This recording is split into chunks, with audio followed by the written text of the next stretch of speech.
Ce jour dédié pour la libération du prisonnier juif en Iran, Arvin Netanel Ben Siona Ben Hashem, rapidement. On continue sur les lois de Netilat Yadayim, en bon français, ablution des mains rituelles. Bon, en deux mots, se laver les mains. À part quand on se lève le matin, où on fait Netilat Yadayim avec bracha, à part quand on mange du pain, une quantité de 54 millilitres a priori et 27, la moitié, a posteriori, on fait Netilat Yadayim avec bracha. Dans tous les autres cas qu'on va étudier maintenant, on fait Netilat Yadayim, mais sans bracha. Alors, je parle maintenant de plusieurs cas. Quelqu'un qui rentre dans la salle de bain. La salle de bain, en soi, il n'y a pas besoin, quand tu rentres dans la salle de bain, quand tu en sors, de faire Netilat Yadayim. Contrairement aux toilettes. Comme on a vu la dernière fois, quand tu vas aux toilettes, tu ressors. Maintenant, s'il y a des toilettes dans la salle de bain, ça devient des toilettes. Peu importe, il y a aussi une baignoire. Donc, si quelqu'un maintenant, il n'a pas où faire Netilat Yadayim, il peut faire Netilat Yadayim dans la salle de bain, mais faire la bracha à l'extérieur. On ne fait pas la bracha, on ne dit pas des paroles de Torah dans la salle de bain. Il sort à l'extérieur, il fait la bracha là-bas. Maintenant, ça, c'est en cas où il n'a pas passé sa main, encore moins son corps, sur la baignoire. La baignoire, c'est un statut différent que le reste de la salle de bain. C'est un statut de toilette à certains égards. Il y en a qui disent complètement, il y a une discussion entre les grands de la Torah, est-ce que je peux écouter un cours, dire par le Torah dans la baignoire, je ne peux pas, mais est-ce que je peux écouter un cours dans mon bain? Il y en a qui disent que oui, il y en a qui disent que non. D'accord, il y en a qui disent que c'est un même statut que les toilettes. Ils disent non, ce n'est pas un même statut que les toilettes. Mais dans tous les cas, si on est rentré dans la baignoire, on a même passé sa main sur la baignoire, il faut se laver les mains après cela. Quand on se coupe les ongles, les forces du mal, il y a le bien et dessous il y a le mal. Donc le mal, pour pouvoir vivre, a besoin du bien. Le bien, c'est la vie. Le mal, c'est la mort. Mais le mal, la mort, pour avoir de la vie, a besoin de recevoir un flux de vie de la part des forces de vie. Et le contact entre les deux se fait aux extrémités. C'est donc au bout des doigts, des mains et des pieds. C'est pour ça qu'on a des ongles. Les ongles font un arrêt, que ça coupe entre les forces du mal et les forces du bien qui ne puissent pas prendre trop. Sinon, on serait sans cesse avec des mains impures et des pieds impurs. Maintenant, il faut faire attention de ne pas laisser pousser les ongles trop. Le plus court, c'est le mieux. Ça devient interdit lorsque, si maintenant, voilà, j'ai ici l'ongle qui dépasse, et maintenant je touche, si en touchant comme ça, je sens l'ongle, ça ne va pas. Tant qu'il y a la chair, tu ne touches pas l'ongle, ça va. Dès que tu touches l'ongle, ça ne va pas, il faut les couper. Mais c'est bien d'avoir toujours les ongles courts, parce que plus les ongles sont longs, plus on donne un flux aux forces du mal. Maintenant, quand on coupe les ongles, alors après cela, il faut se laver les mains aussi. 3 fois par alternance. Même pour les femmes, même pour les femmes aussi, c'est pas bien d'avoir des ongles longs, absolument. Elle peut mettre des faux ongles. D'accord? C'est une question, est-ce que c'est dans les lois de pudeur ou pas? Mais c'est pas interdit, tant que c'est pudique, mais il faut avoir les ongles courts, mettre des faux ongles. Quelqu'un? Oui. Quand on s'endort, par exemple, on fait une sieste de 30 minutes. Chaque fois qu'on dort à plat, d'accord, sur un lit, sur un matelas, sur un banc, d'accord. Alors la nuit, dans tous les cas, il faut faire Netilat Yadayim. La nuit et le jour. Maintenant, la nuit, on est censé faire la bracha aussi. Attends, si quelqu'un il a dormi avant minuit, c'est une question, est-ce qu'on fait la bracha ou pas quand il se lève? On fait la bracha une fois par nuit. Donc si, par exemple, quelqu'un il a dormi de 8h à 10h du soir, après il se lève, il fait Netilat Yadayim sans bracha. Parce qu'il sait qu'il va de nouveau aller dormir, à 1h du matin, il va de nouveau dormir. Alors le matin, il fera la bracha un pour le tour. On fait la bracha qu'une fois par jour, pas 2 fois par jour. Si il dort le jour, alors il fait Netilat Yadayim sans bracha, c'est très conseillé. Et une sieste, par exemple, assis dans les transports Tant qu'on est assis, c'est pas obligatoire. Maintenant, Baba Saleh, il étudiait, il s'endormait comme ça. Et chaque fois qu'il se réveillait, il avait à côté de lui, c'était pas à l'époque où il y avait les robinets encore, il y avait une grande jarre pleine d'eau. Quelqu'un lui a dit un jour, mais c'est écrit nulle part, que si tu dors debout, assis, quoi, tu dois faire Netilat Yadayim. Il a dit, si quelqu'un veut amener de la sainteté du ciel, il faut faire aussi ce qui n'est pas marqué. D'accord? Il voulait encore plus se sanctifier. Il faut savoir que le fait d'avoir des mains pures, ça amène énormément de pureté et de sainteté sur la personne. Voici maintenant tous les cas, vous verrez, c'est très facile d'avoir les mains impures. D'accord? Quelqu'un maintenant se coupe les cheveux. Même un cheveu. Il a pris un cheveu, tic! il a tiré comme ça, ou il a coupé un cheveu, il faut faire Netilat Yadayim. Plus forte raison s'il va chez le coiffeur. La barbe, non. Si on se coupe la barbe, ou même on tire faut pas tirer les poils de la barbe, parce que les cheveux, ça correspond aux forces impures.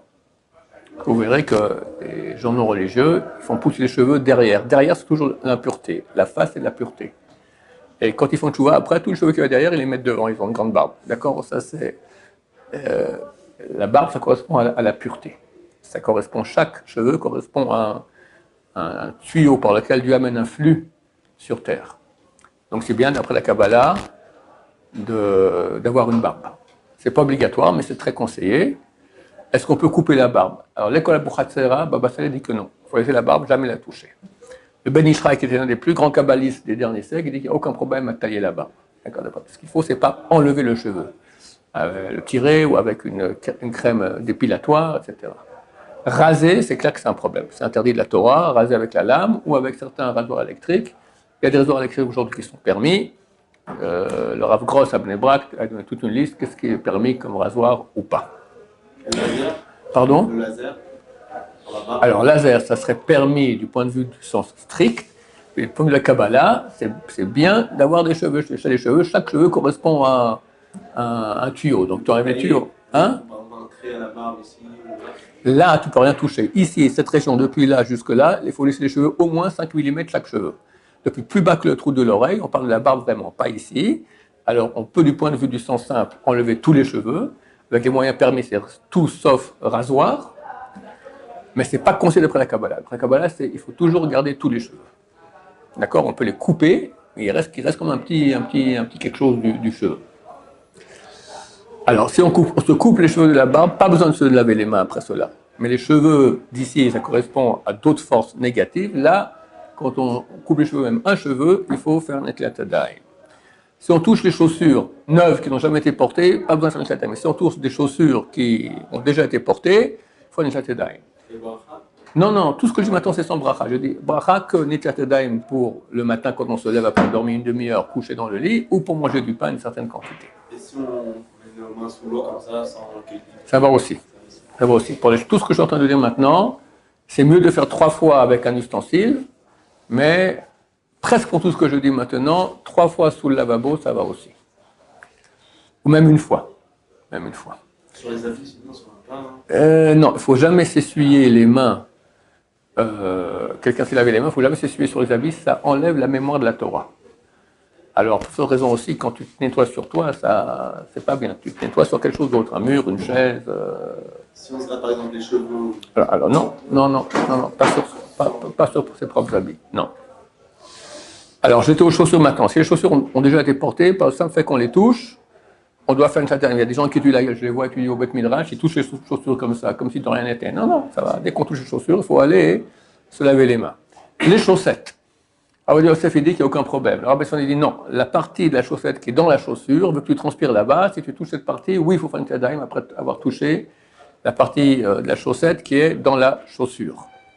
Et pourquoi? Parce que c'est sale, tu as transpiré, c'est tout.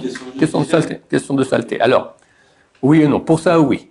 Maintenant, les pieds, c'est intéressant. Les pieds aussi, si on touche les pieds, il faut faire une Netilat Yadayim. Pourquoi? Alors, question d'hygiène, c'est clair. Maintenant, si quelqu'un il sort maintenant de la douche, il s'est savonné les pieds 3 fois de suite, ils sont nickel, d'accord? Est-ce qu'il peut toucher les pieds sans faire oui ou non? Discussion chez les kabbalistes. Il y en a qui disent que oui, qui disent non, il y a quand même aussi une impureté dans le pied lui-même, même s'il est complètement propre.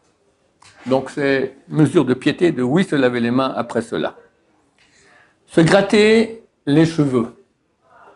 Normalement, après cela, qu'une fois quand on se gratte, si on touche juste un peu comme ça, mais tu te grattes, alors faire un Netilat Yadayim. Il y en a qui disent que, enfin c'est comme ça, ils disent que la coutume est que quand on se gratte les cheveux hors dessous la kippa, sous la kippa, là, si tu lui grattes les cheveux, c'est clair qu'il faut se laver les mains. Si c'est hors dessous la kippa, la coutume est d'autoriser. Alors voilà. Une kippa, normalement, pour qu'elle soit cachère, elle doit faire la majorité de la tête. Alors, je ne dis pas que c'est permis, je dis que la coutume est d'autoriser. D'accord? Si on peut faire se sanctifier, se laver les mains aussi, chaque fois qu'on se gratte les cheveux, même pas sous la kippa, ça vaut la peine. Se gratter la barbe. Alors là aussi, la coutume est d'autoriser, de ne pas se laver les mains. On continue. Relation avec sa femme. Une fois que la relation est terminée, il faut se laver les mains aussi, 3 fois avec alternance. Quelqu'un fait une recherche, c'est pas très courant en France, mais c'est plus courant en Israël, de poux. D'accord? La tête de son fils, la tête de lui-même, qu'est-ce que j'en sais, d'accord? Même s'il n'a vu aucun poux, il faut se laver les mains après cela, parce qu'il y a des chances qu'il en ait touché. S'il a touché un poux, il doit faire une tzatzédaïm. S'il a touché une mouche, je ne sais pas moi, tout sur de bestioles, pas obligatoire, mais conseillé. Faut les yeux, pas besoin. Non. Toutes les parties couvertes de notre corps. Ça veut dire, on considère non couvert jusqu'au coude. Parce qu'en été, on dévoile. Même, il y en a qui disent que ici, la partie où on met les tefilines, c'est considéré comme découvert, vu qu'on découvre cette partie-là pour mettre les tefilines. Mais pas ici. Donc tout ce qui est au-dessus du coude, et tout ce qui est plus bas que la gorge, tout le reste du corps, normalement, ça doit être couvert. Donc si on touche ces parties-là, le mollet, quelqu'un il étudie, il se gratte le mollet, d'accord, il se gratte la poitrine, quoi que ce soit. Il va sans dire il se cure le nez avec le doigt dans le nez, le petit doigt dans les oreilles, d'accord, d'où le nom d'ailleurs auriculaire, d'accord, parce que c'est seulement avec ce doigt qu'on peut rentrer dans l'oreille, les autres ça marche pas. Dans tous ces cas-là, il faut faire Netilat Yadayim sans bracha. Voilà, je crois qu'on a tout vu. Baruch Adonai, l'olam, amen va amen.